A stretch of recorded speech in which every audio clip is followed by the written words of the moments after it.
Damos gracias a Dios por esta nueva oportunidad que tenemos de poder reunirnos en la casa de Dios, en este lugar que Dios ha levantado para que invoquemos su nombre y seamos edificados. Los niños pueden pasar a la escuelita dominical, los niños más pequeños. Gracias a Dios por la maestra, nuestra hermana Jacqueline, una bendición. Y seguimos orando por otra maestra o maestro para los niños que son un poquito más grandes. Nuestros hijos necesitan ser instruidos en la verdad, en el camino del Señor. Así que vamos a seguir meditando en esta serie de lecciones acerca del tabernáculo. Tenemos el tema allí. Jesús, el tabernáculo de Moisés. ¿Sí? Jesús, el tabernáculo de Moisés. Ya vamos por la cuarta parte. Esperemos que sea la última. Lo voy a intentar. Con la ayuda del Señor, del Espíritu Santo y del tiempo. Bueno, el título es Jesús, el tabernáculo de Moisés, y esto es porque todo lo que vemos en el tabernáculo simboliza o tipifica o es sombra de Jesús, nuestro Señor y Salvador. Y antes de avanzar, podemos hablar un poquito más acerca del propósito del tabernáculo, ¿sí? Voy a ir un poquito rápido por causa del tiempo, igual, gracias a Dios, podemos grabar todo esto y va a quedar allí en el canal de YouTube para que todos lo puedan volver a repasar después. Entonces, vamos a hablar del propósito del tabernáculo, un poquito, antes de hablar de los muebles. Tenemos varios videos para mostrar, esperemos que nos ayude el tiempo, así que vamos a avanzar. ¿Cuál era el propósito del tabernáculo? Hemos visto mucho acerca de esto, pero hoy podemos decir algo más. Podemos ver que el propósito del tabernáculo, o uno de los propósitos del tabernáculo, fue mostrar a su pueblo amado, los hijos de Israel, porque en ese momento el trato de Dios fue con la descendencia de Abraham, su amigo, del cual se formó este pueblo, el pueblo de Israel. Entonces, uno de los propósitos del tabernáculo fue mostrar a su pueblo primeramente, pero también al mundo, a través de todos estos tipos, sombras y figuras, a través de estos muebles, a través de cada detalle en el tabernáculo, mostrar la obra de la redención, la obra que se realizaría, la obra que realizaría su Hijo años más tarde, los siglos más tarde, y que lograría la reconciliación del hombre con Dios. ¿Qué lograría entonces la redención? La obra de redención en la cruz del Calvario, a través del Señor Jesucristo, lograría la reconciliación del hombre con Dios. Para nuevamente poder tener entonces una relación y comunión. ¿Por qué? Porque esta había sido rota después de la caída en el Edén. Pero esta vez ya sería definitivamente diferente. Esa obra, esa comunión y esa relación lograda a través de esta obra de redención, donde el Señor Jesucristo sería la figura principal. Entonces, esta vez ya sería algo totalmente diferente. ¿Por qué? Porque esta comunión y esta relación sería eterna, eternamente y para siempre. Y nada ni nadie podría impedir o estorbar esos planes. Nunca más. Ni el diablo, ni nada, ni nadie. ¿Sí? Entonces Dios se había propuesto todo esto ya desde antes de la fundación del mundo. Vamos a ver un versículo en 1 Timoteo capítulo 1, verso 1. Vamos a notar un detalle aquí, hablando de todo esto, hablando de la obra de redención, hablando de la salvación del hombre. En 1 Timoteo capítulo 1 y el verso 1 vamos a leer primero. Vamos a ver otra porción en Tito que habla acerca de lo mismo. Dice 1 Timoteo capítulo 1, verso 1, dice Pablo, apóstol de Jesucristo por mandato de Dios nuestro Salvador y del Señor Jesucristo nuestra esperanza. Fíjese que dice Dios primeramente, Dios nuestro Salvador, y después dice el Señor Jesucristo nuestra esperanza. Ahora vamos a ver en Tito.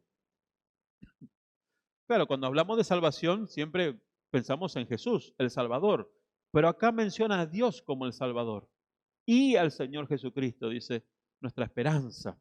Cuando hablamos de Dios, hablamos de las tres personas de la deidad, porque es un trino Dios, un Dios en tres personas, un Dios Padre, un Dios Hijo y un Dios Espíritu Santo. Y los tres a su vez son uno, ¿sí? Es un misterio.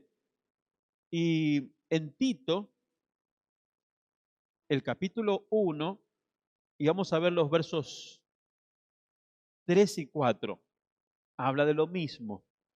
Dice, y a su debido tiempo manifestó su palabra por medio de la predicación que me fue encomendada por mandato de Dios nuestro Salvador. Vuelve a mencionar a Dios como el Salvador. A Tito dice, verdadero hijo en la común fe, gracia, misericordia y paz de Dios Padre y del Señor Jesucristo nuestro Salvador. Habla de Dios como nuestro Salvador, pero también habla del Señor Jesucristo como nuestro Salvador. Bueno, tenemos que entender que el trino Dios es el originador de la salvación. Esta salvación fue planeada desde antes de la fundación del mundo. Primera de Pedro, capítulo 1, verso 20. Vamos a leer rápidamente allí. Primera de Pedro, capítulo 1, verso 20. Dice, hablando del Cordero de Dios, de Jesús, dice, ya destinado desde antes de la fundación del mundo, pero manifestado en los postreros tiempos por amor de vosotros. Esta salvación de la humanidad ya fue planificada, fue planeada desde antes de la fundación del mundo. Allí el trino Dios, el Dios Padre, el Dios Hijo, el Dios del Espíritu Santo, el Dios Espíritu Santo, planearon la creación de los cielos, de la tierra, del hombre, la mujer. Y en su omnisciencia, ellos sabían que el hombre iba a caer. Entonces ya planearon la obra de la redención del hombre, la salvación. Por eso dice que Dios, el trino Dios, es nuestro Salvador, ¿sí? En Efesios capítulo 1, verso 4, leemos otra porción para ayudarnos a entender un poco más. Efesios capítulo 1 y el verso 4. Dice, según nos escogió en Él, en Jesús, antes de la fundación del mundo. ¿Cuándo? Nos escogió, todavía no habíamos nacido, todavía no habíamos sido creados, todavía no habían sido creados los cielos y la tierra. El hombre no había sido creado, pero Dios ya planeó la predestinación. Él ya le dio un destino a las personas que creerían en su Hijo. Él ya escogió desde antes de la fundación del mundo a las personas que creerían en su Hijo y ya les dio un destino celestial. Por eso dice, según nos escogió en Él. No es una elección individual donde elijo a esta, a aquel, porque no, sino Dios sería injusto. Y su naturaleza es la justicia, ¿sí? Entonces debemos interpretar bien lo que es la predestinación. Les dio un destino de antemano a las personas que creyesen en su Hijo. Entonces la elección es en Él, según nos escogió en Él. Si usted tiene a Cristo en su corazón, Dios lo escoge. Dios lo escoge para vida eterna. Dios lo escoge para bendecirlo por toda la eternidad, desde el momento que ha recibido a Jesús como su Señor y Salvador. Dios lo ha escogido y lo ha bendecido con toda bendición espiritual en los lugares celestiales en Cristo, como dice el verso anterior. Entonces, según nos escogió en Él antes de la fundación del mundo, para que fuésemos santos y sin mancha delante de Él. O sea, a través de la obra de la redención, el Señor proveyó que nosotros pudiésemos ser santos y sin mancha delante de Él. ¿Y cómo es eso posible? A través de la vida, del nuevo nacimiento, de la vida de Cristo que fue engendrada en nosotros. Aquel día que aceptamos a Jesús como nuestro Señor y Salvador. Nosotros somos los verdaderos santos. La gente habla de los santos, pero se refiere a alguna imagen, a alguna estatua, pero no son santos.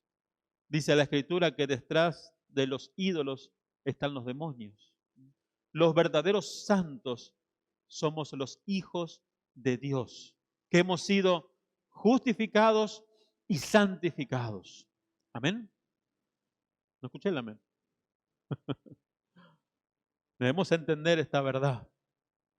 Entonces, el Dios Hijo fue el instrumento para esa salvación, la salvación de la humanidad.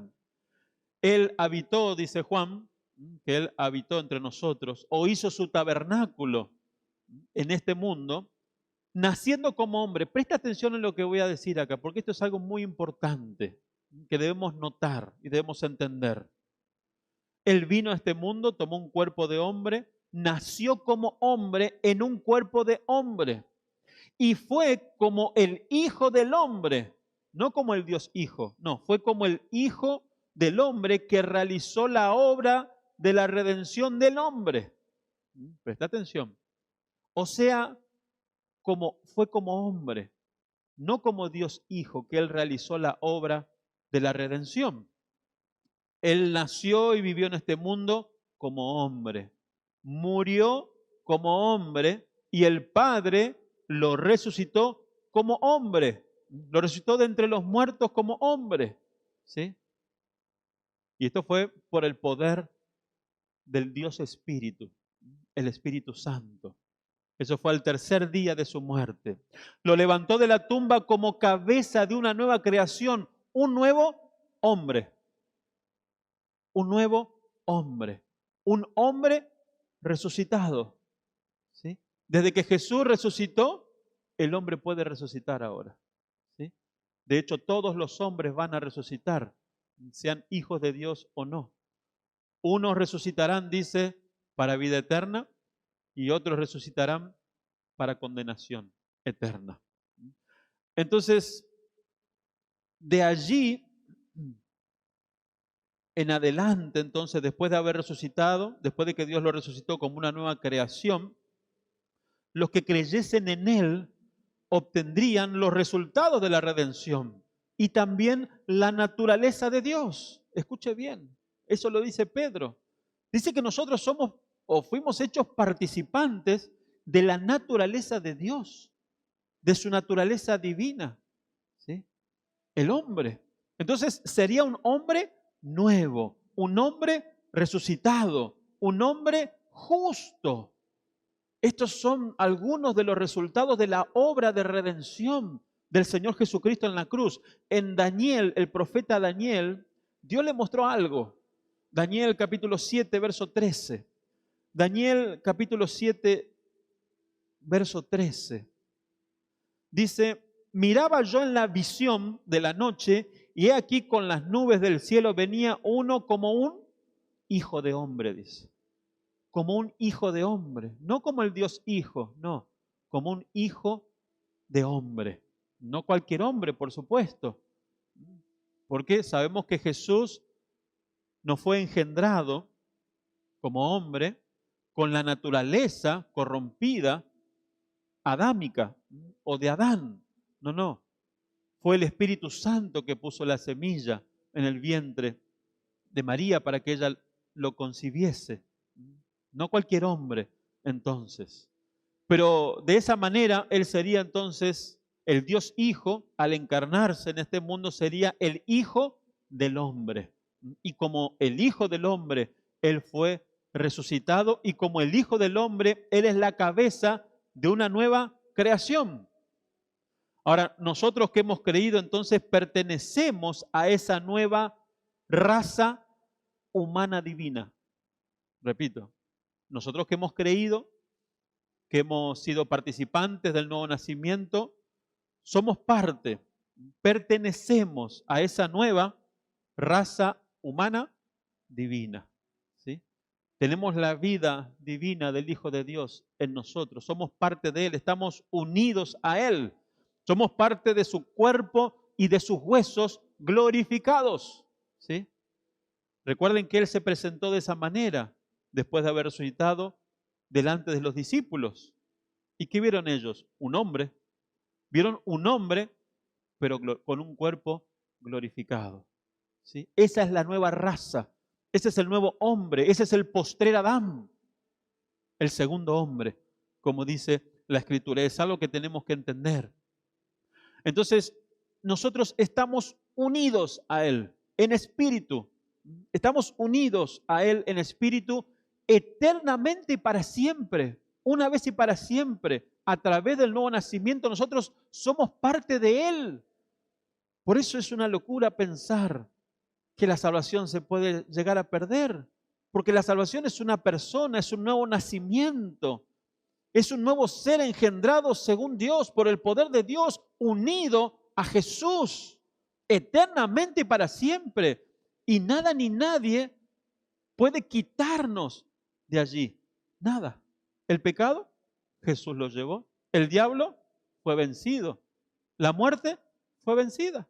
Nada ni nadie nos puede arrebatar de su mano. Romanos 8, versos 38 y 39, anuncia y proclama esa gran verdad. Y usted debe proclamarla también. Dice Romanos 8, versos 38 y 39, por lo cual dice, estoy seguro. ¿Está usted seguro? Debería estar seguro si comprende esta verdad. Si Dios le revela esta verdad, si el Espíritu Santo le revela esta verdad. Pablo estaba muy seguro. Entonces él proclamó y diciendo, por lo cual estoy seguro de que ni la muerte, ni la vida, ni ángeles caídos, ni principados, ni potestades de las tinieblas, ni lo presente, ni aún lo porvenir, ni lo alto, ni lo profundo, ni ninguna cosa creada nos podrá separar del amor de Dios que es en Cristo Jesús, Señor nuestro. No escuché el amén. Nada ni nadie. Bueno, además de todo esto, para ir avanzando, hay mucho que hablar y que decir de estas cosas, ¿no? Pero además de todo esto, el Padre le dio a su Hijo, que vino como el Hijo del Hombre, le dio un nombre que es sobre todo nombre. Esto nos va a ayudar a entender también esta verdad, de que Jesús vino y se entregó como hombre y como el Hijo del Hombre y que fue resucitado en una nueva creación, como cabeza de una nueva creación, un hombre, el Hijo del Hombre. Veamos este punto. Además de todas estas cosas, el Padre, dice la Escritura, en Filipenses justamente estamos estudiando los jueves y hemos tocado este tema, el Padre le dio a su Hijo un nombre. Y un nombre que dice la Escritura que es sobre todo nombre, ¿sí? Ahora, ese nombre le fue dado como hombre. Ese nombre le fue dado como el Hijo del Hombre, no como el Dios Hijo. De lo contrario, ese nombre entonces y esa autoridad estaría sobre el Padre. No sé si se entiende. Entonces, el nombre que le fue dado sobre todo nombre es como hombre. Toda autoridad me ha sido dada, dijo Jesús, en el cielo y en la tierra, ¿sí?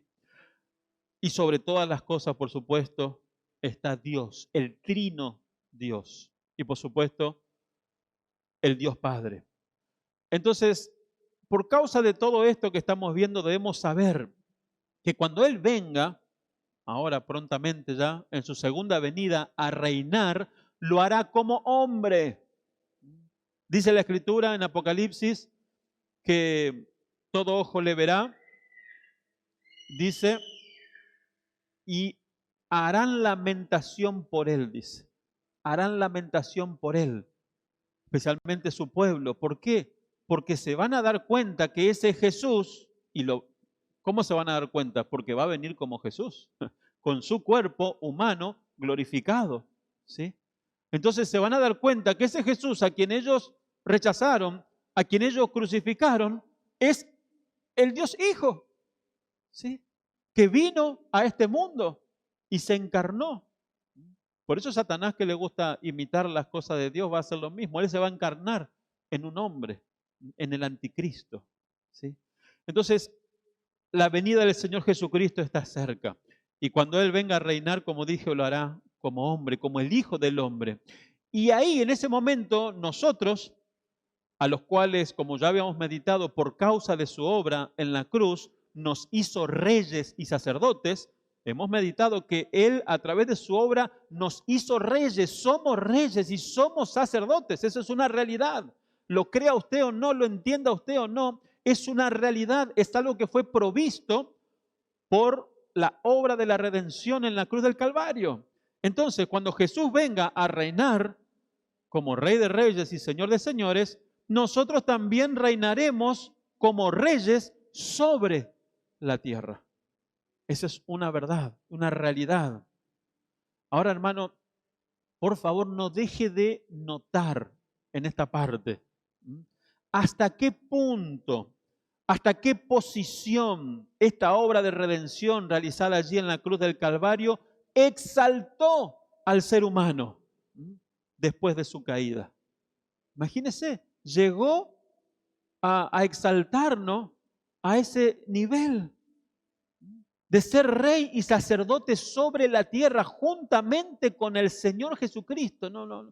Nuestra mente no puede comprender la profundidad de esta verdad. Pero debemos creerla y debemos estar agradecidos. Y eso debe provocar una vida dedicada al Señor.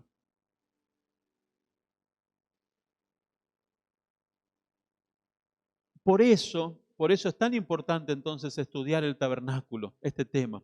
Y por eso fue tan importante y necesario para Dios mandar a construirlo. Vamos a ver en Daniel capítulo 7 también otros versículos. Daniel capítulo 7.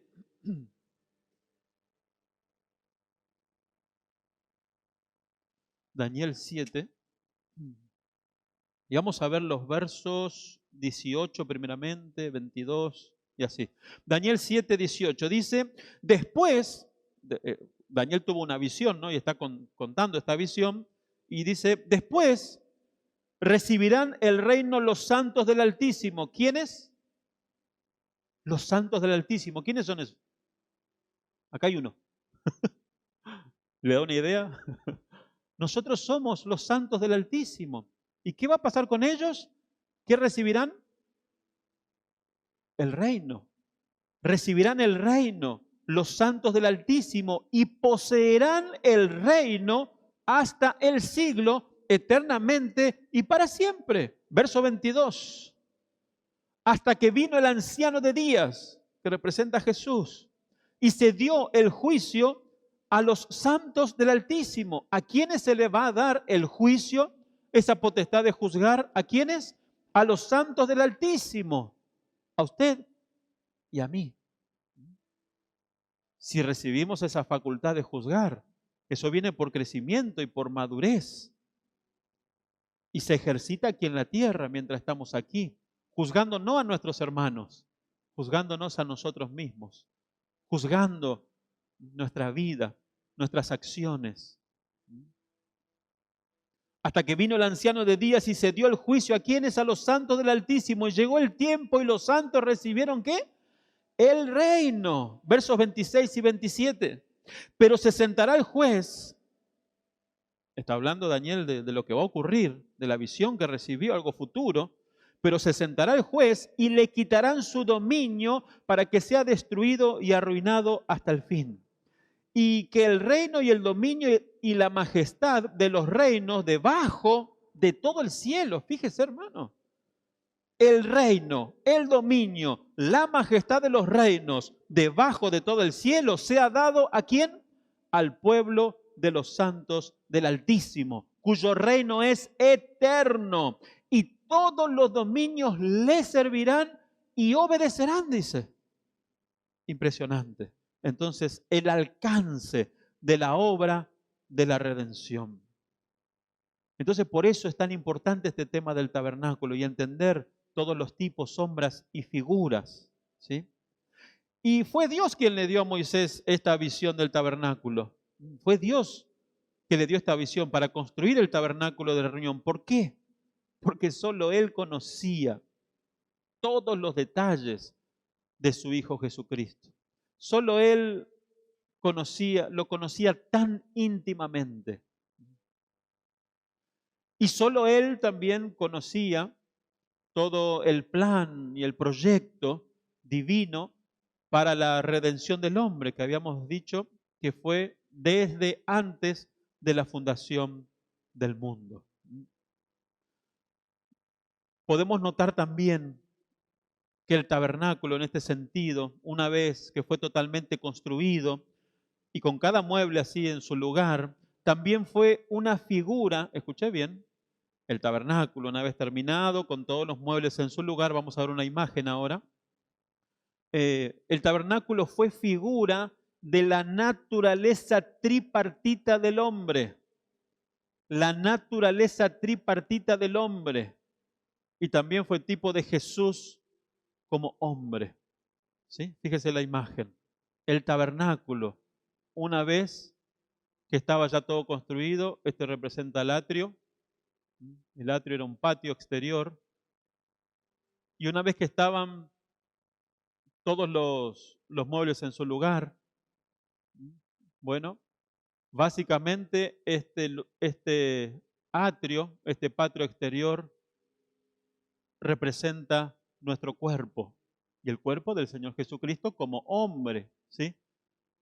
El lugar santo representa el alma, representa el alma.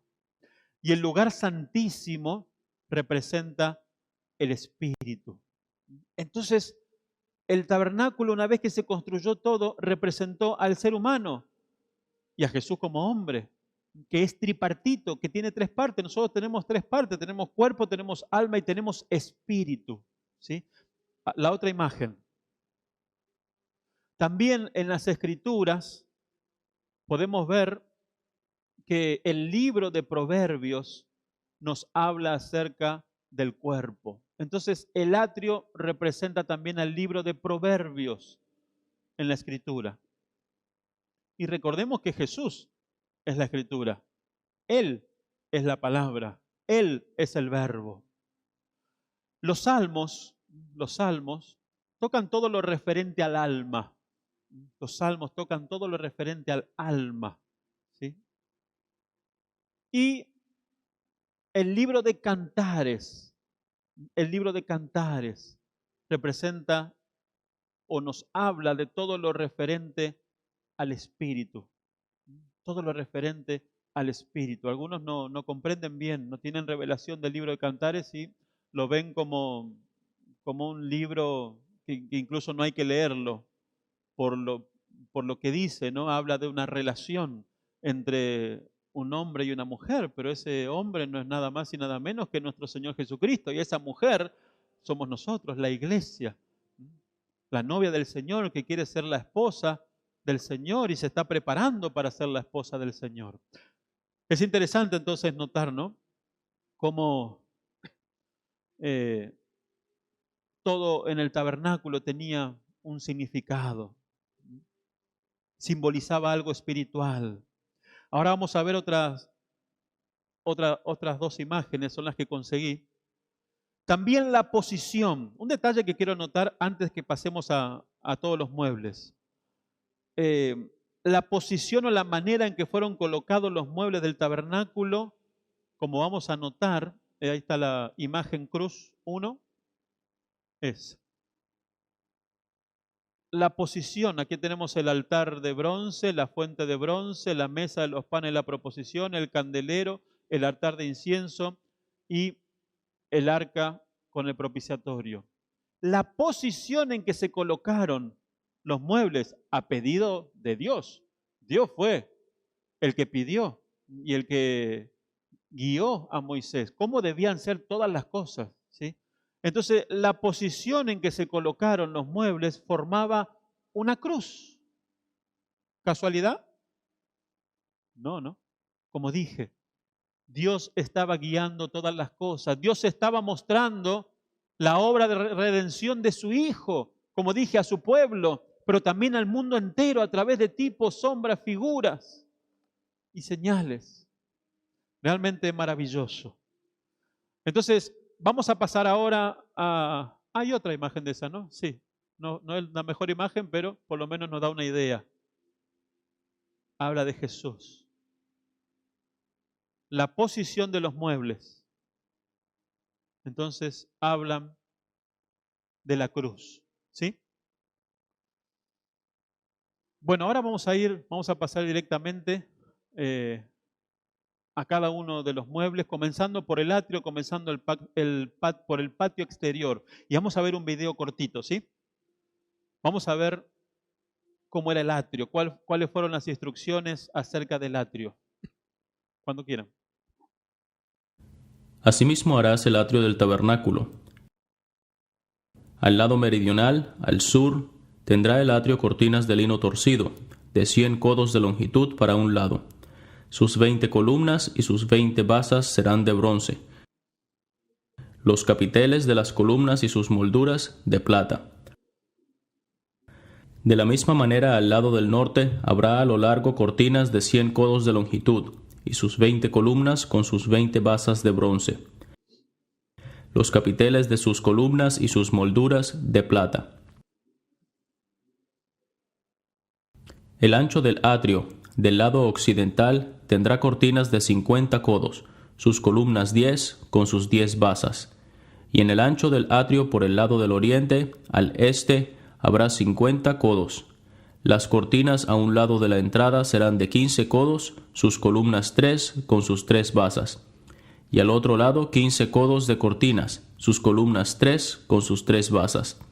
Y para la puerta del atrio habrá una cortina de 20 codos, de azul, púrpura y carmesí, y lino torcido, de obra de recamador, sus columnas 4 con sus 4 basas.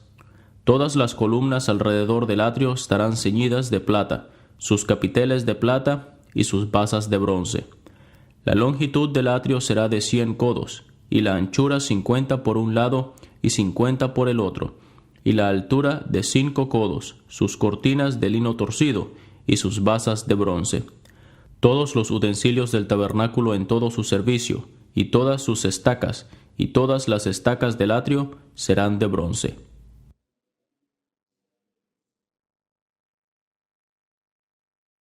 Amén.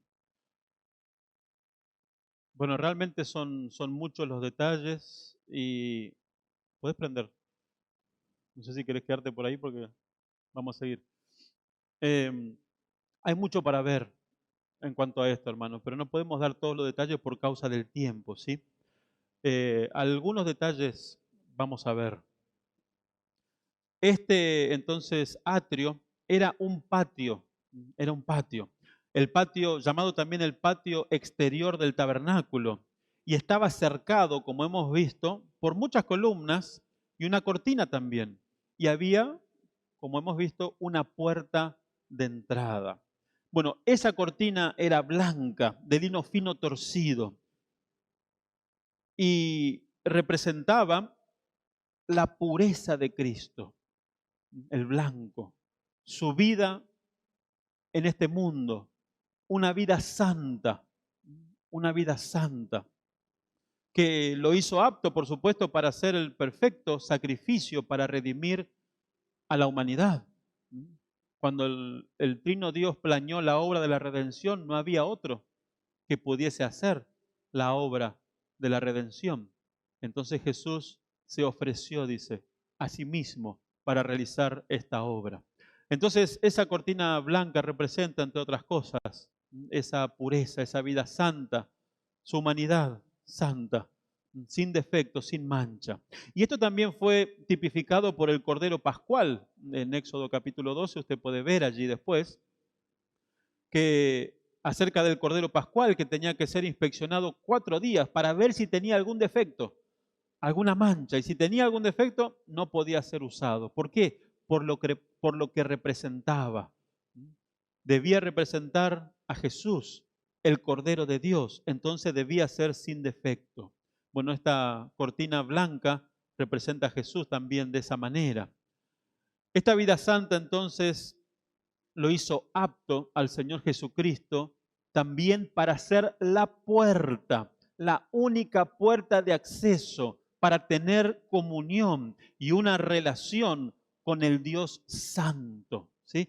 En 1 Timoteo capítulo 2, verso 5, un versículo muy conocido.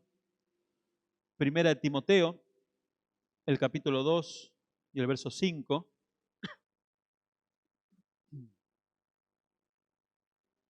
Dice, porque hay un solo Dios y un solo mediador entre Dios y los hombres, Jesucristo, hombre, dice otra vez, hablando del tema que veníamos mencionando, ¿no? Hay un solo Dios y un solo mediador entre Dios, el Dios Padre, Dios Hijo y Dios Espíritu Santo, y los hombres. ¿Quién? Jesucristo, hombre, el Hijo del hombre.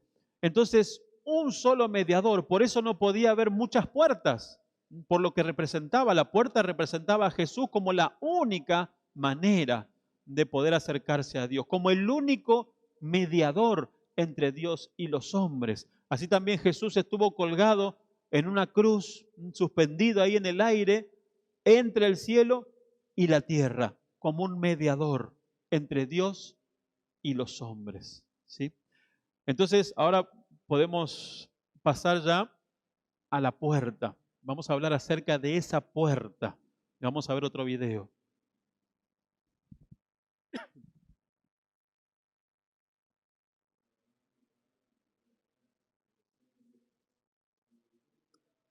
No, no es esa. No es esa. La de la puerta. Debería decir la puerta 2.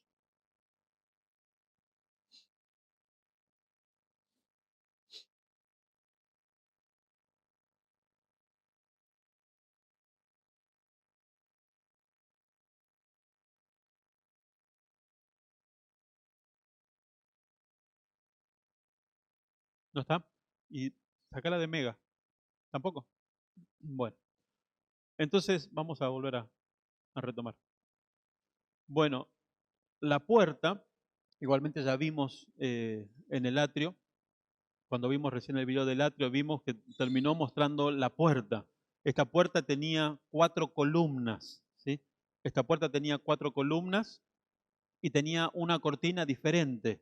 Ya la cortina era de 4 colores, de 4 colores diferentes. Entonces, repito, esta puerta tenía 4 columnas, todo tiene un significado allí, hasta los números, ¿no?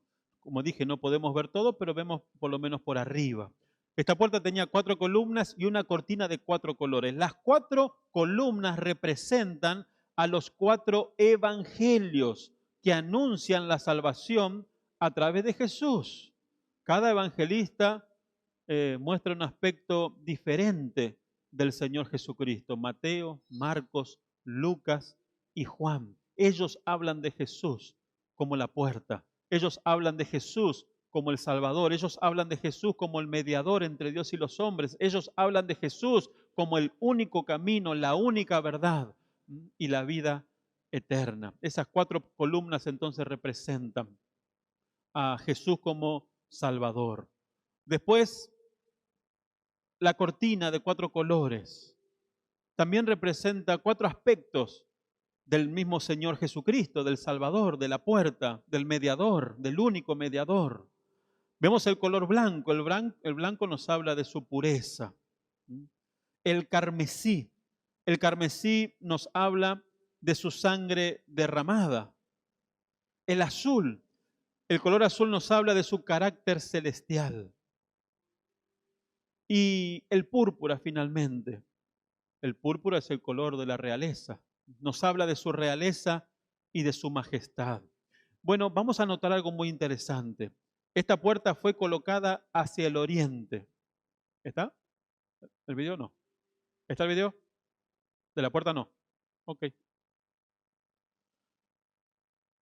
Vamos a notar algo entonces antes de pasar al próximo mueble acerca de la puerta que es muy interesante. Fíjese, esta puerta, según las instrucciones que dio Dios, tenía que ser colocada hacia el oriente.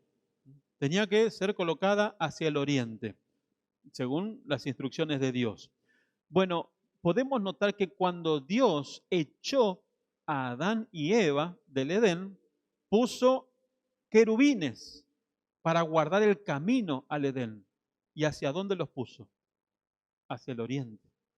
Hacia el oriente puso los querubines para guardar el camino al Edén, el camino a ese lugar donde Adán y Eva tuvieron comunión y relación con Dios, con el Dios de los cielos y de la tierra. Y podemos decir que si Adán y Eva querían volver al Edén, debían ir entonces por el oriente. Bueno, en el tabernáculo, entonces, con la puerta colocada al oriente, vemos que el regreso a la comunión y a la relación con Dios estaba hacia el oriente. ¿Sí? Y también es interesante notar, me vino a la mente cuando estaba meditando acerca de esto, que la tierra prometida o la tierra santa o la ciudad santa, Jerusalén, o la nación santa, Israel, está ubicada ¿dónde? Al oriente. Qué notable, ¿no? Dios no se equivoca y Dios nos da todos los detalles. Juan capítulo 10, verso 9. También una porción muy conocida.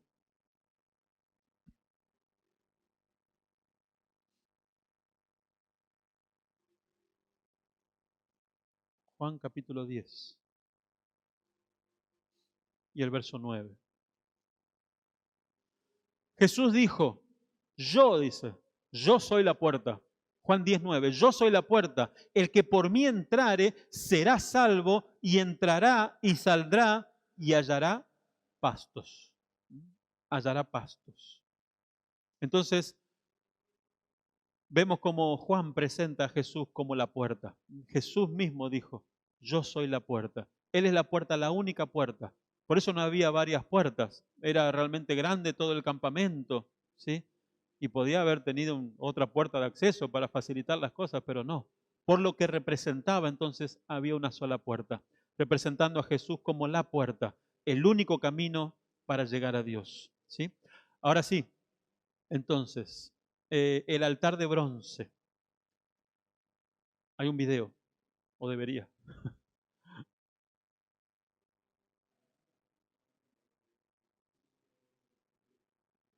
Harás también un altar de madera de acacia de 5 codos de longitud y de 5 codos de anchura. Será cuadrado el altar y su altura de 3 codos.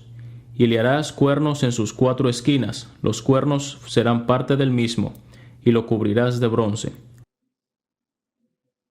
Harás también sus calderos para recoger la ceniza, y sus paletas, sus tazones, sus garfios y sus braseros. Harás todos sus utensilios de bronce. Y le harás un enrejado de bronce de obra de rejilla, y sobre la rejilla harás 4 anillos de bronce a sus 4 esquinas. Y la pondrás dentro del cerco del altar abajo, y llegará la rejilla hasta la mitad del altar. Harás también varas para el altar, varas de madera de acacia, las cuales cubrirás de bronce. Y las varas se meterán por los anillos, y estarán aquellas varas a ambos lados del altar cuando sea llevado. Lo harás hueco de tablas, de la manera que te fue mostrado en el monte, así lo harás. Entonces, ese era el primer mueble con el cual el israelita se encontraba cuando atravesaba la puerta, ¿sí? Y Jesús dijo entonces, yo soy la puerta, el que por mí entrare será salvo. Inmediatamente después de pasar por la puerta, entonces el israelita se encontraba con este mueble, el altar de bronce. El bronce nos habla de juicio en la Escritura. Y en ese altar de bronce se sacrificaban los animales que se traían, algunos para adoración, pero otros para el perdón de los pecados de los israelitas, ¿sí? Ese altar de bronce entonces representa la cruz del Calvario. Representa la cruz del Calvario, donde fue derramada la sangre del Cordero de Dios, del Hijo de Dios. Dice la Escritura que sin derramamiento de sangre no hay remisión de los pecados. Entonces, allí también en ese altar de bronce había 4 cuernos. Y dice que esos cuernos tenían que ser parte del mueble, no tenían que ser agregados. Los cuernos nos hablan de poder en la Escritura. Y esos 4 cuernos en ese altar de sacrificio nos hablan del alcance, del poder de la salvación de Dios para el hombre. A los 4 puntos cardinales, a los 4 puntos de la tierra. El sacrificio del Señor Jesucristo tuvo el suficiente poder y autoridad para salvar a toda, absolutamente toda la humanidad. ¿Sí? Entonces, de esto nos habla el altar de bronce. Y una vez que se pasaba del altar de bronce hacia más adentro del tabernáculo, por el atrio, bueno, se encontraba otro mueble, que era la fuente de bronce, una fuente hecha de bronce, con agua allí.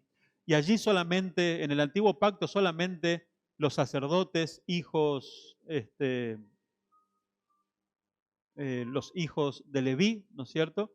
Los sacerdotes, los levitas, solamente ellos podían ministrar allí las cosas santas. Solamente ellos podían avanzar más allá de ese altar de bronce. Ahora, en el nuevo pacto, en ese pacto de la gracia, dice la Escritura que Él nos hizo reyes y sacerdotes también. Y nosotros podemos entrar y pasar por la fuente de bronce. Vamos a ver de qué nos habla entonces la fuente de bronce ahora. Vamos a ver otro video.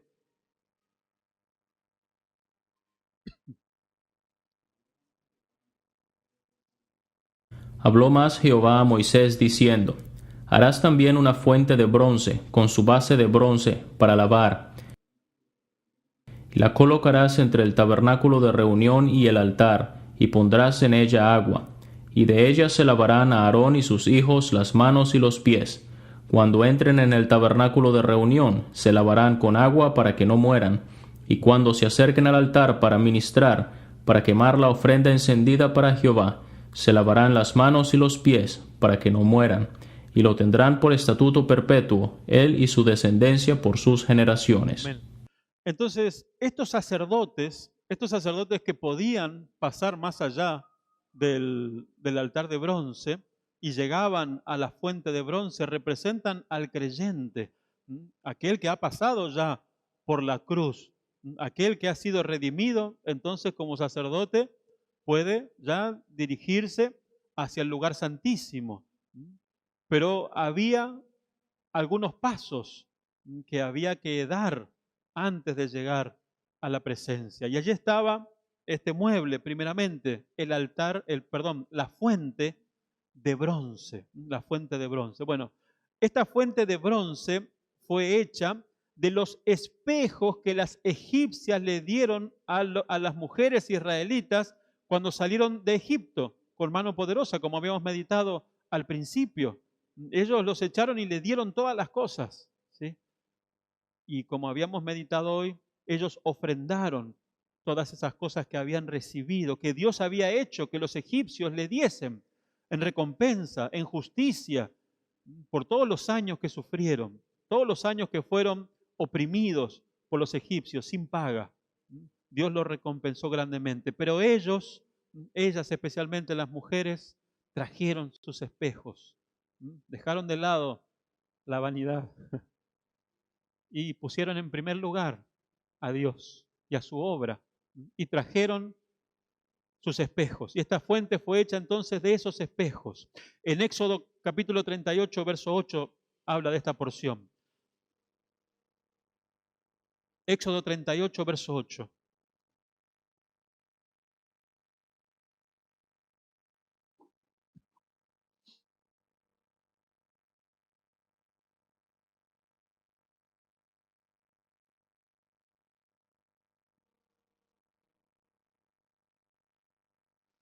Éxodo 38, verso 8, dice: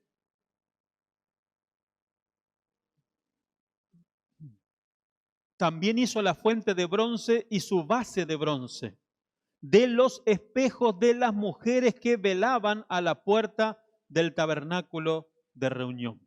¿Sí? Acá está escrito entonces lo que había mencionado. Ahora en Santiago capítulo 1, sabemos que todas estas cosas que se escribieron antes son para nuestra enseñanza, los que hemos alcanzado los fines de los siglos. Bueno, en la carta de Santiago en el Nuevo Testamento, ya en el nuevo pacto, entonces, en el pacto de la gracia, Santiago nos dice algo muy interesante acerca del espejo. Santiago capítulo 1, los versos 23 y 24. Dice: porque si alguno es oidor de la palabra, pero no hacedor de ella, este es semejante al hombre que considera en un espejo su rostro natural. O sea, compara a la palabra como un espejo. Dice, porque él se considera a sí mismo en el espejo y se va y luego se olvida cómo era. Así dice entonces es aquel que es oidor de la palabra, pero no hacedor de ella. Entonces, esta fuente representa la palabra de Dios, que le muestra al hombre su condición delante de Dios, ¿sí? Y esta fuente también contenía agua. Bueno, y el agua en la Escritura es usada como un tipo, una sombra, una figura de la palabra de Dios también. Está mencionada en el Evangelio de Juan como parte del nuevo nacimiento, como un ingrediente esencial para el nuevo nacimiento. Juan capítulo 3, verso 5. Juan capítulo 3, verso 5. Dice: respondió Jesús: de cierto, te digo que el que no naciere de agua y del Espíritu, el Espíritu Santo, no puede entrar en el reino de Dios. Entonces el ser humano escucha la palabra de Dios, se le da el agua, se le da la palabra de Dios, y el Espíritu Santo, si esta persona reconoce su condición de pecador, engendra un nuevo nacimiento en su ser, ¿sí? Entonces, esto representa el agua. También el apóstol Pablo nos habla en Efesios capítulo 5. Efesios capítulo 5, los versos 25 al 27.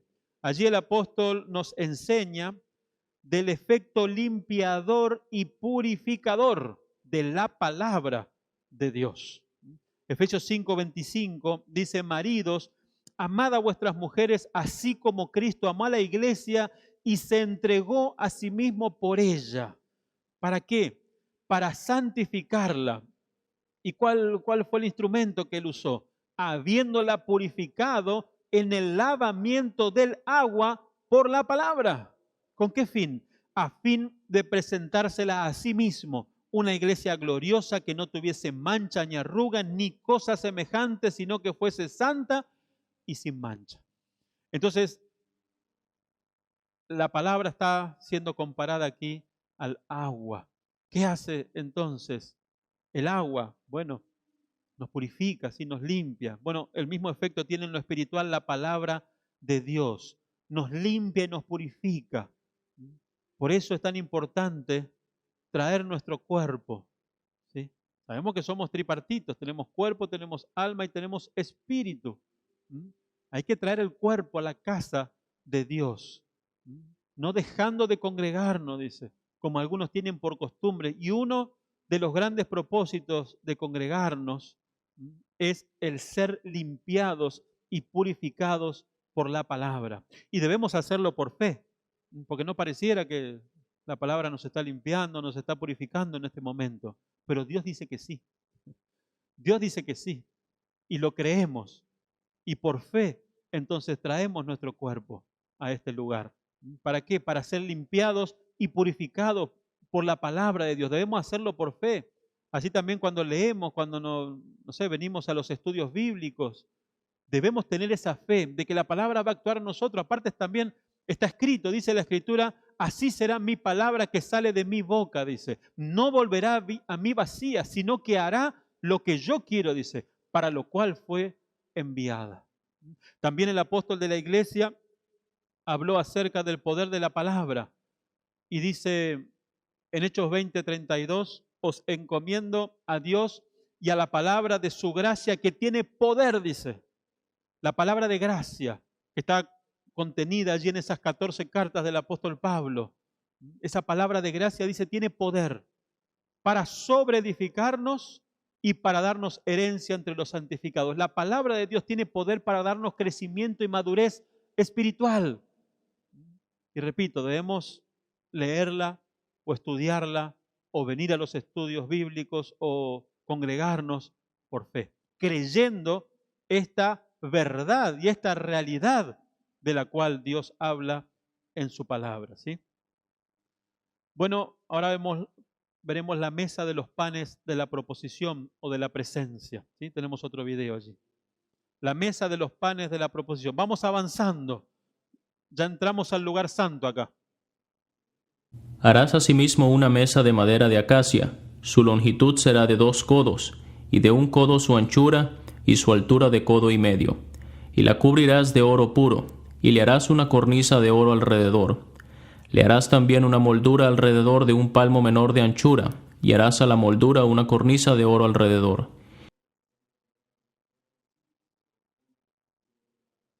Y le harás 4 anillos de oro, los cuales pondrás en las 4 esquinas que corresponden a sus 4 patas. Los anillos estarán debajo de la moldura, para lugares de las varas para llevar la mesa. Harás las varas de madera de acacia, y las cubrirás de oro, y con ellas será llevada la mesa. Harás también sus platos, sus cucharas, sus cubiertas y sus tazones, con que se libará, de oro fino los harás, y pondrás sobre la mesa el pan de la proposición delante de mí continuamente. Amén. La mesa entonces de los panes de la proposición o de la presencia, también, así también era llamado. La mesa de los panes de la presencia. Bueno, este mueble representa a Jesús como el pan de vida, ¿sí?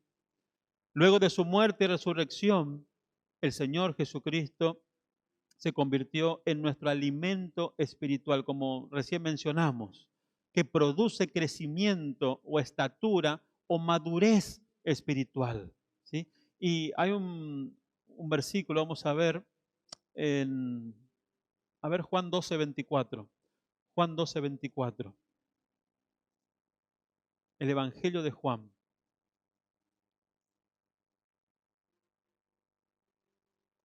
El capítulo 12. Sí, este es el que quería ver primero. Juan capítulo 12 y el verso 24 dice, hablando de su muerte el Señor Jesucristo, dice, de cierto os digo que si el grano de trigo no cae en la tierra y muere, queda solo, pero si muere, lleva mucho fruto, dice. Porque esa semilla del grano de trigo, ¿sí? Cuando muere, ahí sale la planta del trigo y crece y después da fruto. Entonces aquí Jesús se compara con el trigo porque de ahí se hace el pan, con eso se hace el pan. Entonces después en el Evangelio de Juan, el capítulo 6, vamos a ver, Juan, el capítulo 6, vamos a ver de los versos 32 en adelante.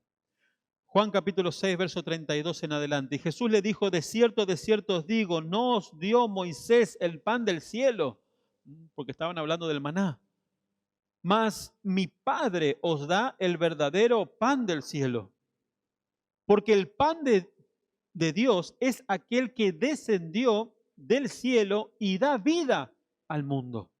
Y le dijeron, Señor, danos siempre de este pan. Jesús le dijo, yo soy el pan de vida.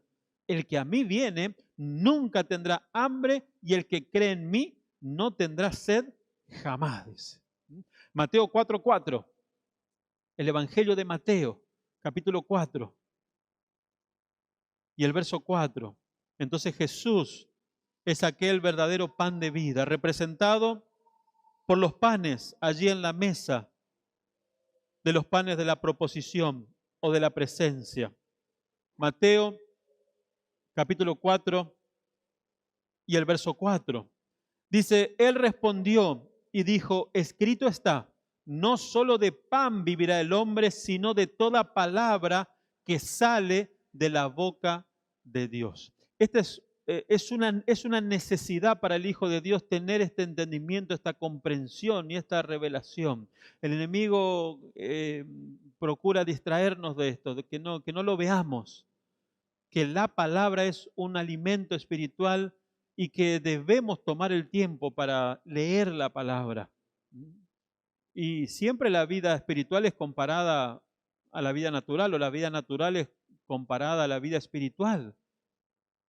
Y es una realidad de que nosotros comemos 2, 3, 6 veces al día, ¿sí? Todos los días. Entonces, en lo espiritual también existe esa gran necesidad. En lo espiritual, repito, también existe esa gran necesidad del espíritu de comer todos los días. No porque ese espíritu, bueno, puede comer una vez al año. No. Tiene la misma necesidad nuestro espíritu. Cada día trae su afán, algo diferente. Por eso también dice la Escritura que la misericordia de Dios se renueva de día en día.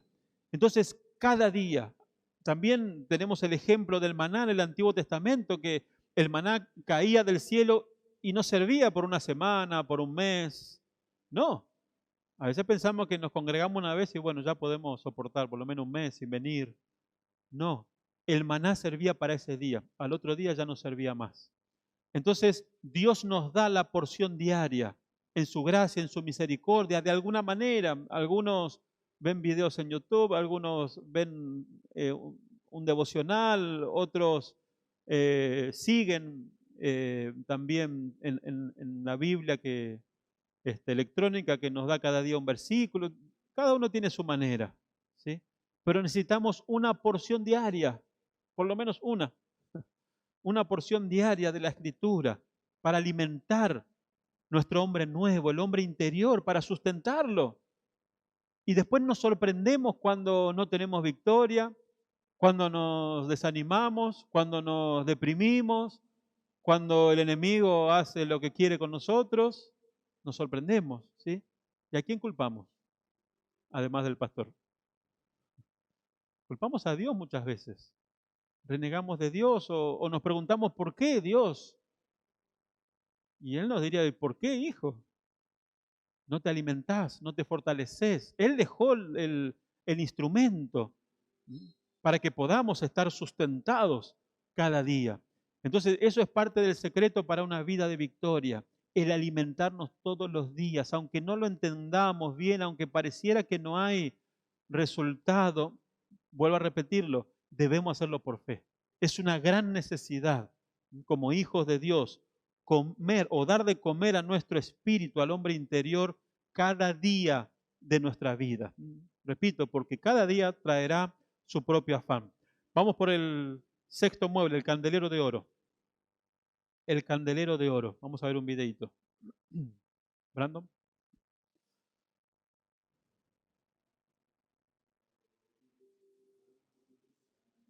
Harás además un candelero de oro puro. Labrado a martillo se hará el candelero. Su pie, su caña, sus copas, sus manzanas y sus flores serán de lo mismo. Y saldrán 6 brazos de sus lados, 3 brazos del candelero a un lado y 3 brazos al otro lado. 3 copas en forma de flor de almendro, en un brazo una manzana y una flor. Y 3 copas en forma de flor de almendro, en otro brazo una manzana y una flor. Así en los 6 brazos que salen del candelero. Y en la caña central del candelero 4 copas en forma de flor de almendro, sus manzanas y sus flores. Habrá una manzana debajo de 2 brazos del mismo, otra manzana debajo de otros 2 brazos del mismo, y otra manzana debajo de los otros 2 brazos del mismo. Así para los 6 brazos que salen del candelero. Sus manzanas y sus brazos serán de una pieza, todo ello una pieza labrada a martillo, de oro puro. Y le harás 7 lamparillas, las cuales encenderás para que alumbren hacia adelante. También sus despabiladeras y sus platillos de oro puro. De un talento de oro fino lo harás con todos estos utensilios. Amén. Entonces, el candelero de oro representa al Señor Jesucristo como la luz del mundo. Juan capítulo 8, verso 12, Juan capítulo 8 y el verso 12, dice, otra vez Jesús les habló diciendo, yo soy la luz del mundo. Él no decía que tenía luz, él decía que él era la luz. Yo soy la luz del mundo. El que me sigue, no andará en tinieblas, sino que tendrá la luz de la vida. ¿Sí? También en Juan capítulo 1, los versos 1 al 5, primeramente. Juan capítulo 1, los versos 1 al 5, Juan presentó a Jesús como el divino Hijo de Dios, que se hizo hombre para redimir a la humanidad. Entonces, Mateo, por ejemplo, comienza dando la genealogía de Jesucristo como aquel heredero al trono. Pero Juan comienza hablando de la deidad de Jesús, de la deidad de ese Hijo del Hombre, ¿sí? De su parte divina. Y dice Juan capítulo 1, verso 1 al 5, primeramente, en el principio era el Verbo, en un principio, en la eternidad pasada, antes de la creación de los cielos y de la tierra. En el principio era el Verbo, o la palabra, y el Verbo era con Dios, el Dios Padre, Hijo, Espíritu Santo, y el Verbo era Dios también, dice. Este era en el principio con Dios, y todas las cosas por Él fueron hechas. ¿Por quién? Por el Verbo, por la palabra, por Jesús. ¿Sí? Todas las cosas fueron hechas por Él, y sin Él nada de lo que ha sido hecho fue hecho. En Él estaba la vida, y la vida era la luz de los hombres. La luz en las tinieblas resplandece, y las tinieblas no prevalecieron contra ella, dice. Entonces Jesús es la luz. Jesús es la luz. Yo soy la luz, dijo el Señor Jesucristo. Y a partir del verso 6 vamos a anotar algo más. Versos 6 al 10. Dice, hubo un hombre enviado de Dios, el cual se llamaba Juan el Bautista. Este vino por testimonio para que diese testimonio de la luz, a fin de que todos creyesen por él. No era él la luz, no era Juan la luz, sino para que diese testimonio de la luz. Aquella luz verdadera que alumbra a todo hombre venía a este mundo. Eso fue lo que anunció Juan el Bautista. En el mundo estaba y el mundo por él fue hecho. Una vez más nos dice que el creador fue Jesús, no el Padre ni el Espíritu Santo, sino Jesús. Por supuesto, los tres hicieron cada uno su parte allí, ¿no? Pero también en la carta a los Colosenses nos enseña esto, que todas las cosas por él fueron hechas. Dice, en el mundo estaba, el mundo por él fue hecho, pero el mundo no le conoció. Entonces, Juan dio testimonio de esta verdad. Ahora vamos a notar en Génesis, capítulo 1, y vamos a notar lo que dicen los versos 3 y 4. Vamos a ver algo muy interesante aquí. Jesús es la luz del mundo. El candelero entonces representa a Jesús como la luz del mundo, aquel que ilumina a los hombres que están en tinieblas. Desde la caída de Adán y Eva, el hombre está en tinieblas, el hombre no busca a Dios, el hombre no quiere acercarse a Dios. Es Dios quien ha buscado al hombre desde antes de que fuese creado ya. Planeó y diseñó todo lo necesario para que el hombre pudiese volver a Él y tener una comunión íntima y una relación íntima. Génesis capítulo 1, los versos 3 y 4, dice, en los días de la creación, dice, y dijo Dios, sea la luz, y fue la luz. Y vio Dios que la luz era buena, y separó Dios la luz de las tinieblas.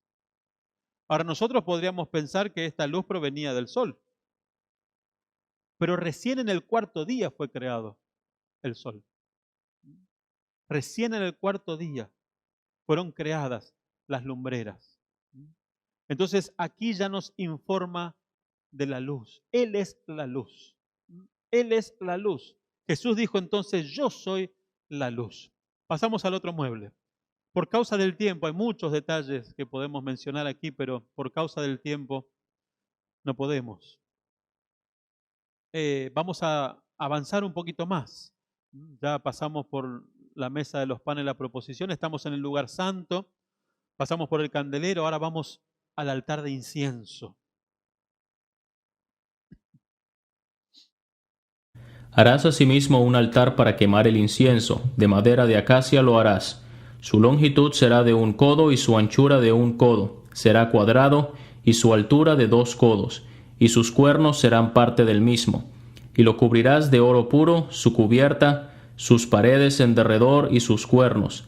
Y le harás en derredor una cornisa de oro. Le harás también 2 anillos de oro debajo de su cornisa, a sus 2 esquinas a ambos lados suyos, para meter las varas con que será llevado. Harás las varas de madera de acacia y las cubrirás de oro, y lo pondrás delante del velo que está junto al arca del testimonio, delante del propiciatorio que está sobre el testimonio, donde me encontraré contigo. Y Aarón quemará incienso aromático sobre él, cada mañana cuando aliste las lámparas lo quemará. Bueno, el incienso en la Escritura nos habla acerca de las oraciones de los santos. Bueno, y este altar de incienso representa a Jesús como nuestro intercesor, el intercesor de nuestras oraciones ante el Padre. Y fíjese que ese mueble tenía una cornisa alrededor, para que no se caiga nada, para que todas las oraciones entonces suban a la presencia de Dios. Y por supuesto representa de que Dios tiene en cuenta todas y cada una de nuestras peticiones, ninguna cae al suelo. Así también la mesa de los panes para la proposición tenía una cornisa alrededor, ¿sí? Ninguna palabra volverá a él vacía. Toda palabra que sale de la boca de Dios hará su obra. Entonces, en Romanos capítulo 8, 34 podemos ver un poquito más acerca de esto, de las oraciones de los santos. El incienso representa las oraciones de los santos y tenemos varias porciones en la Escritura que nos hablan de esto. Y vemos entonces que este mueble representa a Jesús como el intercesor, como nuestro intercesor de nuestras oraciones. Romanos capítulo 8 y el verso 34. Dice, ¿quién es el que condenará? Ya nadie puede condenarnos porque el juicio que era sobre nosotros fue llevado por Jesús. Quedó allí atrás, quedó en el altar de bronce. El juicio por nuestros pecados quedó atrás, quedó en el altar de bronce. Ya hemos avanzado, ahora ya somos sacerdotes y ya podemos pasar por la fuente de bronce y limpiarnos, ¿sí? Nuestras manos para el servicio y los pies para nuestro andar. Entramos ya, o sea, con esa purificación y esa limpieza nos vamos santificando y ya podemos entrar al lugar santo y tener comunión con el Señor a través de los panes de la mesa de la proposición, comiendo de esos panes, teniendo comunión con el Señor Jesucristo. Y una vez que avanzamos ya en ese sentido, ya podemos ser luz también nosotros. Aquí está el candelero de oro. Y una vez que ya hemos avanzado hasta allí, nos acercamos más al lugar santísimo, al lugar de la plena comunión con Dios. Y allí comenzamos a orar y a peticionar. Y Jesús intercede por nosotros. Y dice, ¿quién es el que condenará? Cristo es el que murió, más aún el que también resucitó, el que además está a la diestra de Dios. Está bien cerquita del Padre para poder interceder por nosotros, para llevar nuestra oración a Él. Y dice, el que también intercede por nosotros. Entonces este altar del incienso representa a Jesús como nuestro intercesor en nuestras oraciones. Salmos 141. Salmos 141. Aquí David, que tenía conocimiento de estos muebles, habla haciendo referencia a eso. Dice en el Salmo 141, los versos 1 y 2, dice: Jehová, a ti he clamado, apresúrate a mí, escucha mi voz cuando te invocare. Suba mi oración delante de ti como el incienso, el don de mis manos como la ofrenda de la tarde. Como la ofrenda de la tarde. ¿Qué ofrenda de la tarde? A la tarde se ofrendaba el incienso. Todas las tardes se ofrendaba entonces el incienso y subía delante de la presencia de Dios. Apocalipsis capítulo 5, verso 8, ahí habla más claro todavía, más directo. Apocalipsis capítulo 5 y el verso 8, y dice: y cuando hubo tomado el libro, los 4 seres vivientes y los 24 ancianos se postraron delante del Cordero. Todos tenían arpas y copas de oro llenas de incienso, que son ¿qué? Son las oraciones de los santos. ¿Sí? El incienso entonces representa las oraciones de los santos. Capítulo 8, versos 1 al 5 de Apocalipsis. Capítulo 8, los versos 1 al 5 de Apocalipsis. Dice: cuando abrió el séptimo sello, se hizo silencio en el cielo como por media hora. Y vi a los 7 ángeles que estaban en pie ante Dios, y se les dieron 7 trompetas. Otro ángel vino entonces y se paró ante el altar con un incensario de oro, y se le dio mucho incienso para añadirlo a las oraciones de todos los santos, sobre el altar de oro que estaba delante del trono, dice. El altar de incienso, que también se llamó el altar de oro, sí. Y dice: y de la mano del ángel subió a la presencia de Dios el humo del incienso con las oraciones de los santos. Y el ángel tomó el incensario y lo llenó del fuego del altar y lo arrojó a la tierra. Y hubo truenos y voces y relámpagos y un terremoto. Entonces claramente nos habla acerca de las oraciones y de Jesús como nuestro intercesor en nuestras oraciones. El próximo mueble, ya entramos al lugar santísimo. Ahí encontramos el arca del pacto o el arca de la presencia. Vamos a ver el video. Harán también un arca de madera de acacia, cuya longitud será de 2 codos y medio, su anchura de codo y medio, y su altura de codo y medio. Y la cubrirás de oro puro por dentro y por fuera, y harás sobre ella una cornisa de oro alrededor. Fundirás para ella 4 anillos de oro que pondrás en sus 4 esquinas, 2 anillos a un lado de ella, y 2 anillos al otro lado. Harás unas varas de madera de acacia, las cuales cubrirás de oro, y meterás las varas por los anillos a los lados del arca, para llevar el arca con ellas. Las varas quedarán en los anillos del arca, no se quitarán de ella. Y pondrás en el arca el testimonio que yo te daré. Y harás un propiciatorio de oro fino, cuya longitud será de 2 codos y medio, y su anchura de codo y medio.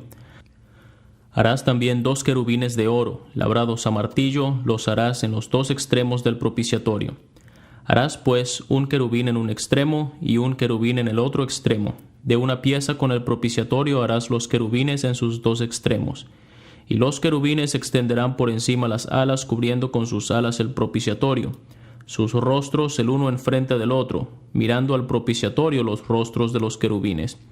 Y pondrás el propiciatorio encima del arca, y en el arca pondrás el testimonio que yo te daré. Y de allí me declararé a ti, y hablaré contigo de sobre el propiciatorio, de entre los 2 querubines que están sobre el arca del testimonio, todo lo que yo te mandare para los hijos de Israel. Amén. ¿Y qué se colocaba allí en el propiciatorio, en la parte de arriba, en medio de los 2 querubines? La sangre ofrecida. ¿Y qué miraban los querubines? La sangre. Constantemente miraban la sangre. Esa es una enseñanza también para nosotros como hijos de Dios que queremos ser vencedores. Los querubines representan a los santos vencedores totales.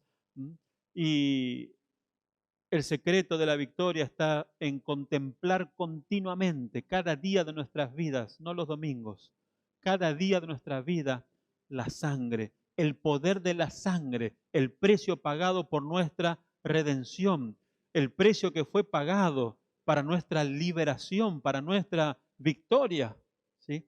Entonces, este arca del pacto o el arca de la presencia también fue llamada así, representaba a Jesús, quien después de haber sido resucitado, por el Espíritu Santo, por el poder del Espíritu Santo, Él entró al lugar santísimo, celestial, no hecho de manos. Allí entró Jesús en el cielo y presentó su sangre derramada delante del trono del Padre.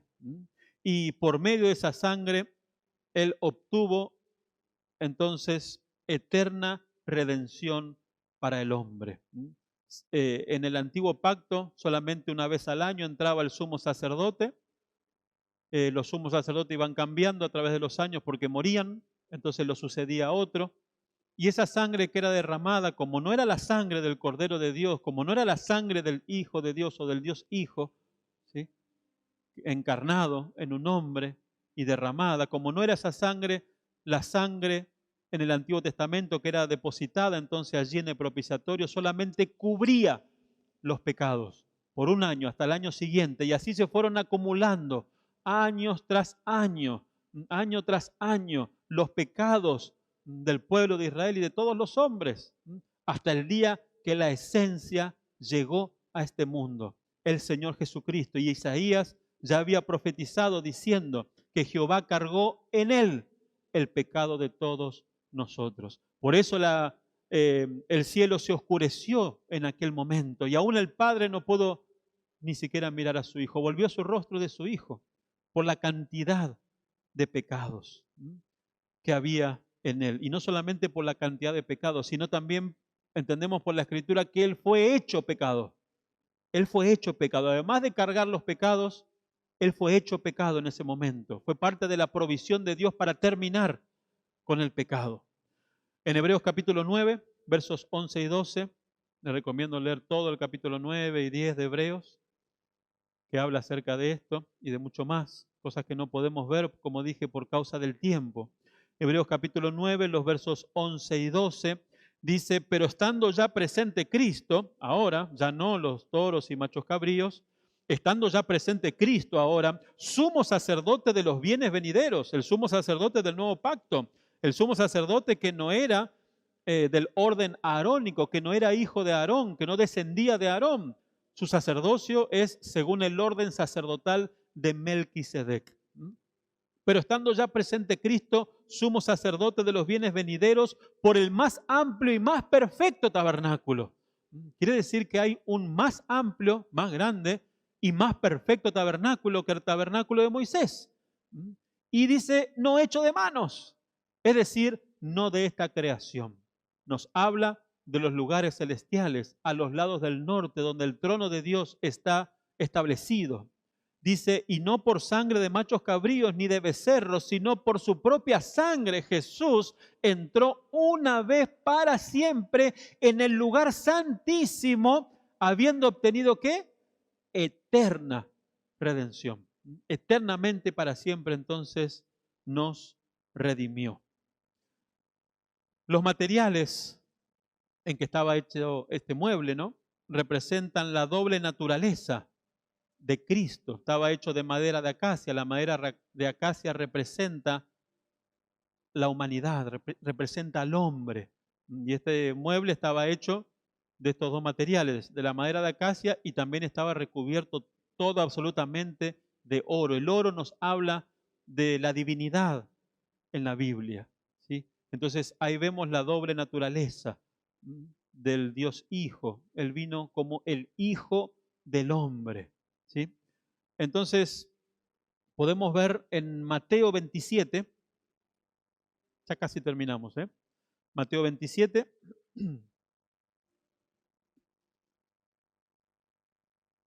versos 50 y 51. 27, versos 50 y 51 dice: mas Jesús, habiendo otra vez clamado a gran voz, entregó el Espíritu. Nadie se lo quitó, Él lo entregó.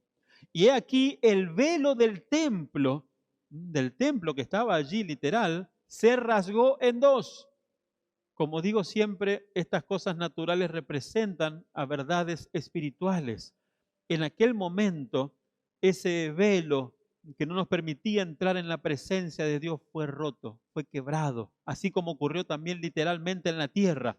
He aquí el velo del templo se rasgó en dos, de arriba abajo y la tierra tembló y las rocas, dice, se partieron.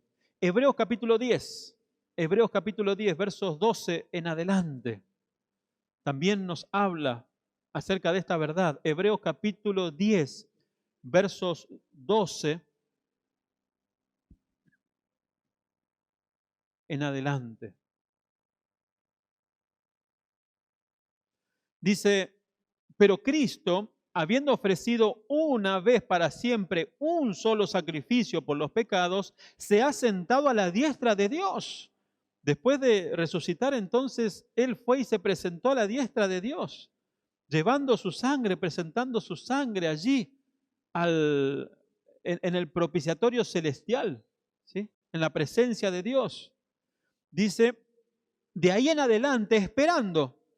¿Qué está haciendo ahora? Está esperando. ¿Qué cosa? Hasta que sus enemigos sean puestos por estrado de sus pies. Porque con una sola ofrenda hizo perfecto para siempre a los santificados. ¿Quiénes son esos? Nosotros. ¿Qué dice? Que nos hizo perfectos. La provisión está dada. La provisión está dada para que alcancemos lo mejor. Y no es una historia, no es un cuento, no, es una realidad. Entonces, dice, y nos atestigua lo mismo el Espíritu Santo, porque después de haber dicho, este es el pacto que haré con ellos después de aquellos días, el nuevo pacto, dice el Señor, pondré mis leyes en sus corazones, es lo que está haciendo ahora, y en sus mentes las escribiré, es lo que está haciendo ahora el Espíritu Santo, aunque usted no lo vea y quizás no lo crea, pero es lo que el Espíritu está haciendo en su mente y en su corazón en este momento, y cada vez que usted medita la palabra de Dios, Él escribe las leyes, la voluntad de Dios en su mente y en su corazón. Ya no es algo exterior en un libro, no, en el nuevo pacto esa voluntad de Dios es puesta por medio de la palabra de Dios y por el poder del Espíritu Santo en nuestras mentes y en nuestros corazones. Y añade, y nunca más me acordaré de sus pecados y transgresiones. ¿Escuchó bien? Porque tanto traemos a la memoria, ¿no?, nuestros pecados, nuestras transgresiones. Él dice, nunca más. Nunca más me acordaré de sus pecados y transgresiones, pues donde hay remisión de estos, ya no hay más ofrenda por el pecado. Así que, hermanos, teniendo libertad, ¿qué tenemos? Libertad para entrar, ¿dónde? En el lugar santísimo real, en la presencia de Dios. ¿Por medio de qué? Por medio de la sangre de Jesucristo, por el camino nuevo y vivo que Él nos abrió a través del velo, esto es de su carne. Y teniendo un gran sumo sacerdote sobre la casa de Dios, bueno, como resultado de esto, acerquémonos. Los israelitas no tenían este privilegio, no podían acercarse al lugar santísimo. Ahora nosotros nos dice, acerquémonos. Acerquémonos con corazón sincero, en plena certidumbre de fe, purificados los corazones de mala conciencia, ahora sí, porque dice que lo único que no podía limpiar los sacrificios del Antiguo Testamento era la conciencia de los israelitas. ¿Por qué? Porque todavía no había llegado la esencia para quitar el pecado, solamente era cubierto, entonces la conciencia quedaba todavía cargada. Pero en este nuevo pacto, nuestra conciencia está limpia, porque nuestros pecados fueron quitados, ¿sí? Entonces tenemos libertad para poder entrar allí. Acerquémonos con corazón sincero, en plena certidumbre de fe, purificados los corazones de mala conciencia y lavados los cuerpos con agua pura. La palabra de Dios nos limpia y nos purifica, ¿sí?, para que entremos allí constantemente en el lugar santísimo, en la presencia de Dios, y tengamos comunión con el Dios vivo y verdadero. Hebreos capítulo 4, versos 14 al 16. Hebreos capítulo 4, versos 14 al 16, dice, por lo tanto, teniendo un gran sumo sacerdote que traspasó los cielos, ¿por qué los traspasó? Porque había oposición. Cuando el Hijo de Dios fue resucitado por el poder del Espíritu Santo y estaba yendo al lugar santísimo, al trono de su Padre, encontró oposición en el aire. Satanás y sus huestes espirituales de maldad quisieron detener al Hijo de Dios. Pero él ya no era un corderito. Ahí se había transformado en el león de la tribu de Judá y traspasó los cielos. Jesús, el Hijo de Dios. Entonces retengamos nuestra profesión, porque no tenemos un sumo sacerdote que no pueda compadecerse de nuestras debilidades, sino uno que fue tentado en todo, según nuestra semejanza, pero sin pecado. Él lo logró. Nosotros podemos también hacerlo. Acerquémonos pues confiadamente al trono de la gracia, donde el poder de Dios está en nuestro favor para poder vencer toda circunstancia y de esta manera alcanzar misericordia y hallar gracia para el oportuno socorro, para el momento que necesitemos del poder de su gracia. Por último, entonces, las cortinas. Las cortinas. Tenemos un video allí. El último video.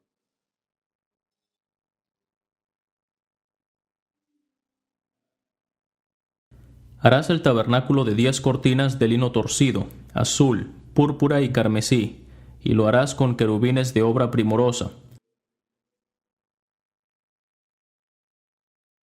La longitud de una cortina de 28 codos, y la anchura de la misma cortina de 4 codos. Todas las cortinas tendrán una misma medida. 5 cortinas estarán unidas una con la otra, y las otras 5 cortinas unidas una con la otra. Y harás lazadas de azul en la orilla de la última cortina de la primera unión. Lo mismo harás en la orilla de la cortina de la segunda unión. 50 lazadas harás en la primera cortina, y 50 lazadas harás en la orilla de la cortina que está en la segunda unión. Las lazadas estarán contrapuestas la una a la otra. Harás también 50 corchetes de oro, con los cuales enlazarás las cortinas.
Amén. Entonces, por último, tenemos las cortinas, o las cubiertas también le llamaban, que se usaban para cubrir el tabernáculo por encima de las tablas. Fueron 4 las cortinas en total, como vemos allí, y también nos habla de los distintos aspectos del Señor Jesucristo. La primera cortina era de 4 colores, y ya como habíamos visto antes, representa su realeza, su majestad. Esta cubierta era la primera que se ponía arriba de las tablas, ¿no? Y solamente, o sea, de afuera no se veía, solamente la podían ver ¿quiénes? Los sacerdotes que entraban en el lugar santo y miraban hacia arriba y estaba esa cortina que hablaba de la realeza y de la majestad y de la gloria del Señor Jesucristo. Pero por fuera no se veía de esa manera, ¿sí? Así también, mientras Jesús caminaba por este mundo, su gloria, su verdadera gloria, solamente podía ser vista por revelación. En un momento Él mostró delante de 3 discípulos la gloria que había dentro de Él. Pero también por revelación, por ejemplo, Pedro pudo saber que Jesús, el hijo del carpintero, era verdaderamente el Hijo de Dios. Y Jesús dijo que se lo había revelado el Padre. Entonces, por fuera no se podía ver la majestad del Señor, solamente por dentro. La segunda cubierta o la segunda cortina que estaba arriba era de pelo de cabra y representa su sacrificio en la cruz. La cabra era lo que se ofrecía en el día de la expiación. Bueno, también después estaba la siguiente cubierta o siguiente cortina, que era la de carnero teñida de rojo, y habla del derramamiento de su sangre en la cruz del Calvario. Y por último, la cuarta y última, que era la visible, la que se veía arriba de todo, que era la negra en la que mostraba la imagen. Bueno, era la que era más visible por todo el pueblo. El pueblo lo único que podía ver desde lejos era esa cortina, la de tejones, de pieles de tejones. Y eso representa a la humanidad, el cuerpo del Señor Jesucristo, que ocultaba de los hombres su gloria divina, la gloria que había en su interior. Así que aquí terminamos con toda esta serie de estudios sobre el tabernáculo. Hay muchísimo más simbología y tipología, pero por causa del tiempo no podemos. Y quiero terminar con una porción de escritura en Primera de Pedro, capítulo 4. Primera de Pedro, capítulo 4, los versos 1 al 3.